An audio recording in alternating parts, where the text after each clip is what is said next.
तोंडाची जेवढी काळजी घेतो तेवढी पायाची जर का काळजी घेतली ना, खरंच अख्खी बॉडी रिलॅक्स झाल्यासारखे वाटते. मी असं का म्हणते, कारण की आपल्या पायाच्या ज्या शिरा असतात त्या अख्ख्या शरीराला जोडलेल्या असतात. खूप लोक ही गोष्ट करण्यासाठी ना सलूनमध्ये जातात आणि एवढे पैसे वाया घालतात. त्यापेक्षा ना घरच्या घरी आपण ही पेडिक्युअर करू शकतो. ते कसं, एका भांड्यामध्ये ना आपण गरम पाणी घ्यायचं, त्याच्यामध्ये बॉडी वॉशर, शॅम्पू, मीठ, सोडा आणि थोडंसं लिंबू टाकायचं, मिक्स करून घ्यायचं आणि 15 मिनिटं त्याच्यामध्ये पाय ठेवायचं. गरम पाण्यामध्ये आपण पाय ठेवलं ना की बॉडी रिलॅक्स झाल्यासारखी वाटते. आपल्याला काय मेंटली टेन्शन असून किंवा दिवसभर जे काम केले ते अख्खा थकवा निघून जातो.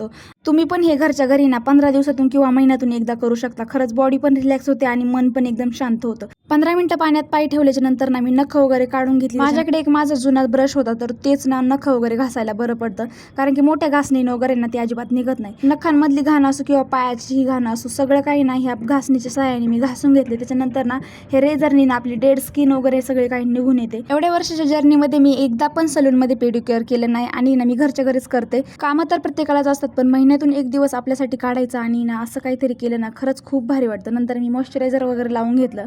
चेहऱ्याला आपण एवढं मॉइश्चरायझर लावत नाही, एवढं मी पायाला लावलं, कारण खरंच खूप भारी वाटतं पायाला लावल्याच्या नंतर. तुम्ही पण हे घरी ना पेडिक्युअर नक्की करून पहा, तुम्हाला पण खरंच खूप भारी वाटेल. व्हिडिओ आवडला असेल तर लाईक, शेअर, सबस्क्राईब करा. चला बाय मित्रांनो, भेटूया आपण